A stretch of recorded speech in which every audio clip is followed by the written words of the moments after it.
वक्त हमारे देश के होम मिनिस्टर बोडा सिंह थे। बोडा सिंह को चिट्ठी लिखे, यहाँ के सांसद सैयद साहबुद्दीन साहब थे, उन्होंने भी आए थे।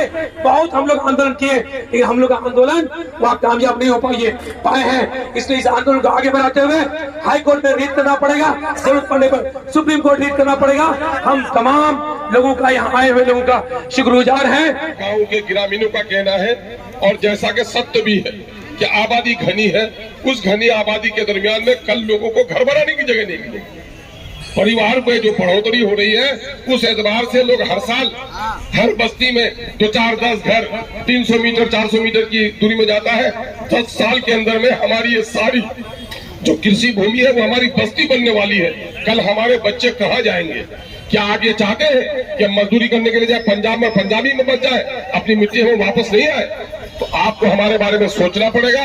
और ये लड़ाई मैं आप लोगों को कह देता हूँ कि ये बात बड़ी अच्छी लगती है कि हमरा सबको मिले करो।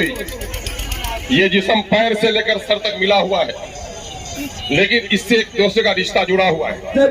तो लगातार मैं हमेशा इसी जगह में बैठ के मैं अकेला धरना करता हूँ। बहुत सारे चैनलों से मैंने देखा, बहुत खुशी है और अपने आप को समझने की जरूरत है। हम लोग सैनिक स्टेशन के खिलाफ में है। हम लगातार बने, इसका पूरी तौर से हम लोग चाहते हैं कि वो बने और बहुत भव्य तरीके से बने, जिससे देश की जो सेना है वो और भी मजबूत हो। हमारे जो भी गलत गतिविधि है उस पर कड़ी नजर रखें। तो सर सुरक्षा भी तो जरूरी है ना। मैंने वही कहा कि सुरक्षा हो, उसके लिए हम लोग पूरी तरह से कोशिश कर रहे हैं। लेकिन क्या हमारे पास सरकारी भूमि नहीं है? किशन में ढेर सरकारी भूमि है। आज जो उद्योग के लिए अगर जरूरत पड़ती है, 1 रुपए में 200 एकड़ जमीन दिया जाता है। यहाँ पे जरूरत पड़ती है तो एएमयू के लिए जमीन यहाँ पे रखा हुआ रहा, लेकिन अब तक एएमयू में 500 एकड़ जमीन मिल गई ना। तो उसी तरह से अगर सरकार कोशिश करे तो सरकार के पास यहाँ ढेरों जमीन है, सरकारी जमीन, जहाँ पे ये सैनिक स्टेशन बन सकता है।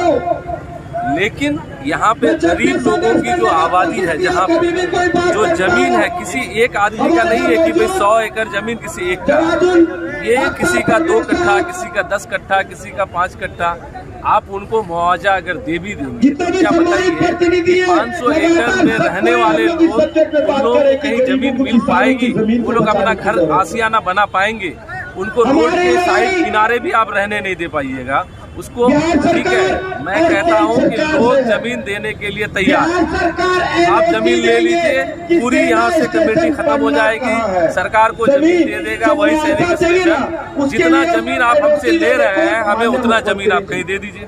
लोगों ने पिछले दिनों भी जाके वहाँ पर देखा है कि नटुआपाड़ा जो सतौर है, सदभीटा है, वो घनी बस्ती के दरमियान में वो जमीन अवस्थित है और वो लघु किसानों का है, स्मॉल फार्मर्स का है। और मैं समझता हूँ कि जिस तरह से लोग अपना नया घर बना रहे हैं, 2-4-10 साल के प्रेस वाला काम बाद में करते तो ज्यादा अच्छा होता। सारी जमीन जो होगी वो आवास की हो जाएगी। इसलिए ऐसी स्थिति में जरूरी है कि दूसरा प्रस्ताव जाए।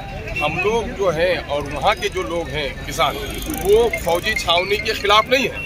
वो ये कह रहे हैं कि आप ठाकुरगंज से लेकर टेराघाट तक जाइए तो 1 से 1.5 किलोमीटर की दरमियान में हम दूरी में भी स्टेडियम बनाना चाहते हैं। हमारी ये धरना के बाद आगे की जो कमेटी का निर्णय होगा उसके हिसाब से हम लोग फिर काम करेंगे। ये धरना शांतिपूर्वक जो चल रही है, शांतिपूर्वक होनी चाहिए। और जितने भी साथी आप आराम से बैठ जाइए। आधे ने जितने यहाँ पे बड़े लीडर है, गार्जियन लोग हैं, इन लोग के हिसाब से हम लोग काम करें। मैं ये जो हाल देख रहे हैं आप में ना, ये जमीन यहाँ का हमारा रोजगार है, हम खाते हैं। हमें समय मिल जाता है तो हम दूसरे स्टेट जाके काम करने जाता है। आप हिम्मत से गाड़ी की जरूरत नहीं, आप किसानों को दीजिएगा, उससे कम मुआवजा में आप 5 निर्माण कार्य कर लीजिए।